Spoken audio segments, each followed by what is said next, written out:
आज मैं आई हूँ एक ऐसी जगह जिसे लोग प्रयाग की तरह ही तीर्थराज मानते हैं। एक ऐसी जगह है जहाँ ब्रह्मा जी का सबसे फेमस टेम्पल है। आज मैं आई हूँ पुष्कर।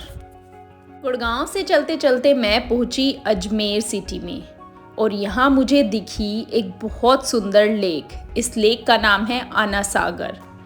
साइड में गाड़ी रोककर मैंने सोचा ज़रा एक नज़ारा ही ले लूँ। यहाँ बहुत से पक्षी आज़ाद घूम रहे थे। आना सागर लेक में आपको बहुत बड़ी बड़ी मछलियाँ साफ नज़र आएंगी।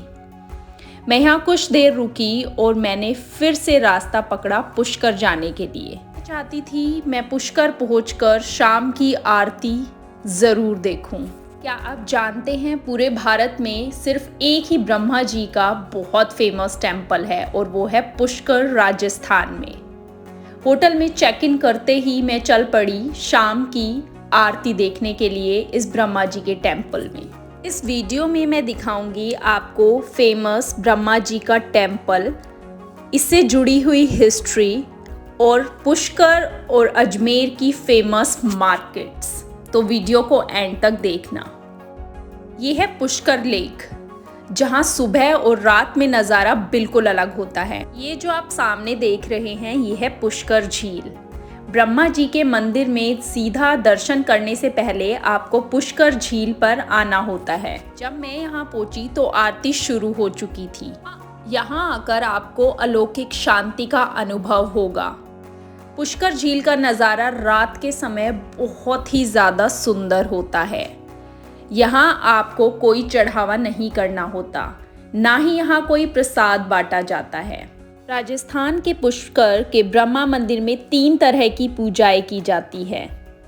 एक सूर्योदय से पहले, एक सूर्योदय के बाद और एक सूर्यास्त के बाद। यहाँ आरती को देखने और सुनने के लिए दूर दूर से श्रद्धालु आते हैं। आरती के समय बहुत ही ज़्यादा धार्मिक महसूस होता है।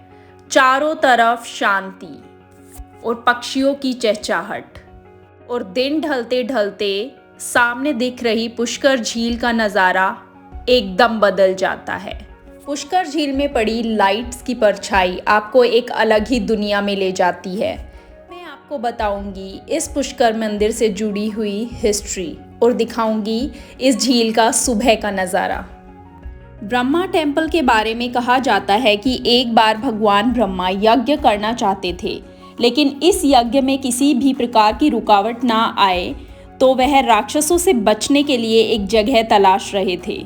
जब भगवान ब्रह्मा जी इस तरह अच्छी जगह की तलाश में घूम रहे थे तब उनके हाथ में से कमल का एक फूल पुष्कर नाम के स्थान पर जा गिरा। तभी ब्रह्मा जी ने फैसला लिया कि मैं इसी स्थान पर यज्ञ करूंगा। जब ब्रह्मा जी यज्ञ करने जा रहे थे तब दुर्भाग्यवश उनकी पत्नी सावित्री उनके साथ नहीं थी। ब्रह्मा जी ने अन्य समुदाय की महिला के साथ विवाह करके यज्ञ की सारी विधियां उनके साथ निभाई।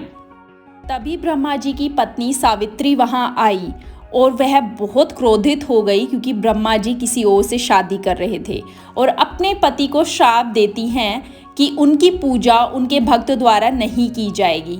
इसी कारण शाप की वजह से सिर्फ पुष्कर में ही ब्रह्मा जी का मंदिर है। पुष्कर के अलावा दूसरे किसी भी स्थान पर भगवान ब्रह्मा जी का कोई दूसरा मंदिर नहीं है और ना ही उनकी पूजा की जाती है। तो ये थी ब्रह्मा जी के मंदिर से जुड़ी हुई कहानी।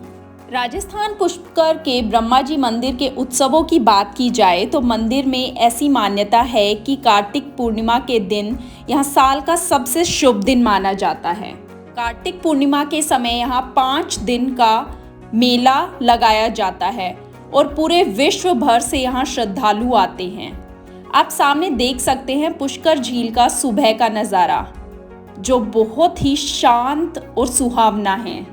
पुष्कर झील पर बैठकर आप कुछ समय खुद के साथ शांति भरे वातावरण में बिता सकते हैं।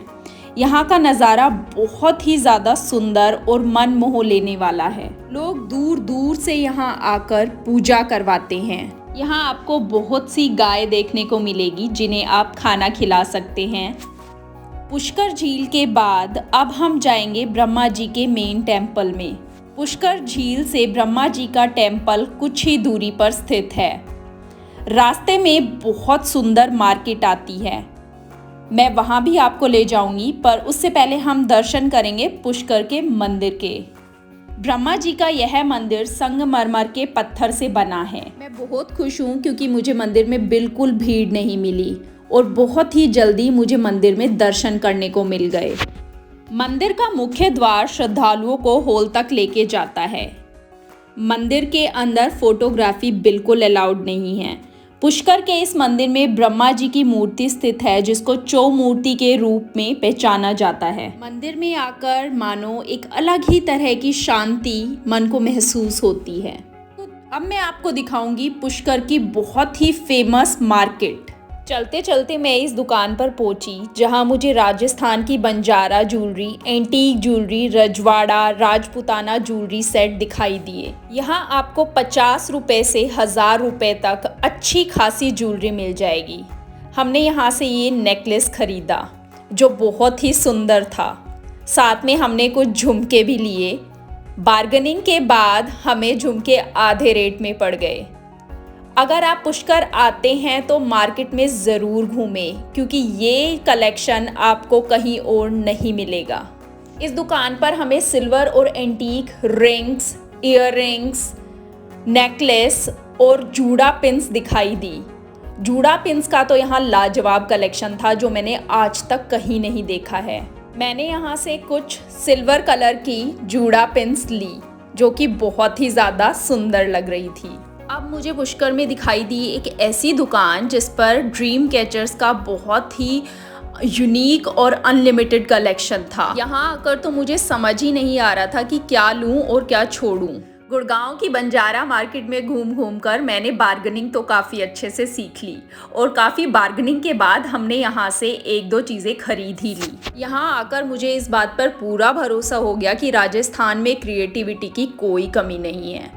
गुड़गांव के बड़े बड़े शोरूम पे जहां मैं ड्रीम कैचर्स लेने जाती थी, मुझे इतना अच्छा कलेक्शन कभी नज़र नहीं आया। इन रंग बिरंगे ड्रीम कैचर्स की ये दुकान पर्यटकों को खूब आकर्षित कर रही थी और मैंने एक भी मौका नहीं छोड़ा इन ड्रीम कैचर्स के बीच फोटोग्राफी कराने का।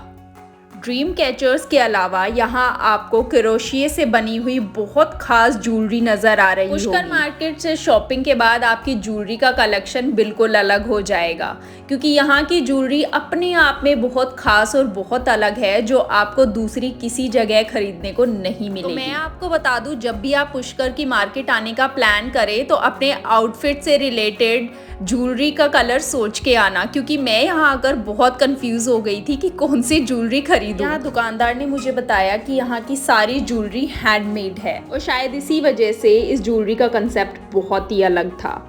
यहाँ आपको फेदर की ज्वेलरी का भी काफी अच्छा कलेक्शन मिल जाएगा। हैंडीक्राफ्ट प्रोडक्ट्स की भी यहाँ कोई कमी नहीं है, एक से बढ़कर एक हैंडीक्राफ्ट्स आइटम। अब ज्वेलरी के बाद आती है कपड़ों की बारी। Bandhej dresses, ethnic dresses, embroidered apparels और यहाँ पे बिकने वाली ये खास चादरें और ब्लैंकेट्स। आप देख सकते हैं एम्ब्रॉयडर्ड हैंड बैग्स। अगर आपको कलरफुल ड्रेसेस पसंद है तो आप यहाँ से खाली हाथ बिल्कुल नहीं जाएंगे। सबसे बड़ी बात, यहाँ चीज़ें बहुत सस्ती और बहुत ही सुंदर हैं। आपको यहाँ अलग अलग तरह की ड्रेसेस और अलग अलग तरह की स्कर्ट्स देखने को मिल जाएंगी। मुझे लगता है राजस्थान के अलावा ऐसा कलेक्शन आपको किसी दूसरी जगह पर नहीं मिल सकता। और अगर आप पुष्कर आए तो शॉपिंग किए बगैर तो आप यहाँ से जा ही नहीं सकते। मुझे तो पुष्कर की यह मार्केट बहुत ही ज़्यादा अच्छी लगी। अब थोड़ी मार्केट घूमने के बाद हम एक दुकान पर पहुँचे और वहाँ हमने मोल भाव करना शुरू कर दिया, क्योंकि पसंद बहुत कुछ आ रहा था और मन में ठान लिया था कि अब हमें यहाँ से कुछ लेना ही है। अब हमने यहाँ से खरीदी एक कलरफुल एथनिक ड्रेस जो राजस्थान में बहुत फेमस है। ऐसी ड्रेसेस की काफ़ी वैरायटी आपको यहाँ मिल जाएंगी। अब मैं बात करती हूँ राजस्थान की फेमस जूतियों की। राजस्थानी जूतियाँ बहुत ही फेमस और सुंदर होती हैं, तो यहाँ आकर जूतियों की शॉपिंग तो बनती हैं। बंधेज के दुपट्टे और कुर्तों की तो यहाँ अनगिनत वैरायटी है। आपने हैंड एम्ब्रॉयडरी वाले हैंडबैग्स तो ऑनलाइन खूब देखे होंगे, बट यहाँ आकर आपको ज़्यादा ढूंढने की ज़रूरत नहीं पड़ेगी। आपको इजीली अच्छा खासा कलेक्शन मिल जाएगा। रोड के दोनों तरफ फैली हुई ये मार्केट खूब लोगों को आकर्षित करती है। राजस्थान की चूड़ियाँ भी काफ़ी फेमस है। अब हमें एक और दुकान दिखी जहाँ का कलेक्शन काफ़ी ज़्यादा आकर्षित लग रहा था। सच कहूँ तो मुझे कोई अंदाज़ा नहीं था कि इतनी छोटी सी मार्केट में मुझे इतनी सुंदर सुंदर चीज़ें देखने और ख़रीदने को मिलेंगी। इस शॉप पर ब्रास की ज्वेलरी का काफ़ी अच्छा खासा कलेक्शन था। अब हमने पसंद किया कनिका के लिए नेकलेस। अगर आप इस तरह की मार्केट में आते हैं तो बार्गेनिंग करके काफ़ी कुछ खरीद कर लेके जा सकते हैं।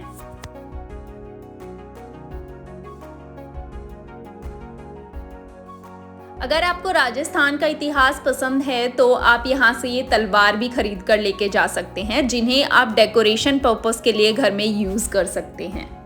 पुष्कर मार्केट में आपको camel skin articles, leather articles की भी काफ़ी अच्छी खासी वैरायटी देखने को मिलेगी। फ्रेंड्स, मैं आपको बता दूं कि पुष्कर आने का सबसे अच्छा समय अक्टूबर से मार्च के बीच का होता है, क्योंकि इस बीच ना तो यहाँ बहुत ज़्यादा गर्मी होती है और ना ही बहुत ज़्यादा ठंड। आपको बहुत ही सुहावना मौसम यहाँ मिलेगा। आप चाहे तो यहाँ होली के आसपास आ सकते हैं, बट उस समय यहाँ काफ़ी भीड़ हो जाती है। मैंने राजस्थान की कचौड़ियों के बारे में खूब सुना था। आज यहाँ आकर मैंने वो टेस्ट भी कर ली। पुष्कर मार्केट के बाद मैंने सोचा क्यों ना मैं पास में अजमेर की मार्केट में भी जाऊं। अजमेर की मार्केट भी राजस्थान में काफ़ी फेमस है। अजमेर का नाला बाज़ार, चूड़ी बाज़ार काफ़ी फेमस है, जहां आपको बहुत अच्छा कलेक्शन देखने को मिलेगा। मैं राजस्थान के इतिहास को बहुत पसंद करती हूं और राजस्थानी पोशाक को भी, तो मैं आई इस शोरूम पे और मैंने ढूंढी यहां पर राजस्थानी पोशाक खुद के लिए। अगर आप भी राजस्थानी पोशाक के शौकीन हैं तो यहाँ आकर आपको अच्छा खासा कलेक्शन देखने को मिल जाएगा। ये रंग बिरंगी राजस्थानी पोशाक अपने आप में एक बहुत ही अलग पहनावा है, जो आपको कहीं और देखने या खरीदने को नहीं मिलेगा। हर बार मुझे राजस्थान के अलग अलग कोनों पर घूमकर ये महसूस होता है कि राजस्थान का कल्चर बहुत अलग है और आकर्षित करने वाला भी। फ्रेंड्स, अगर आपको वीडियो पसंद आई हो तो please share, subscribe and like ज़रूर करना।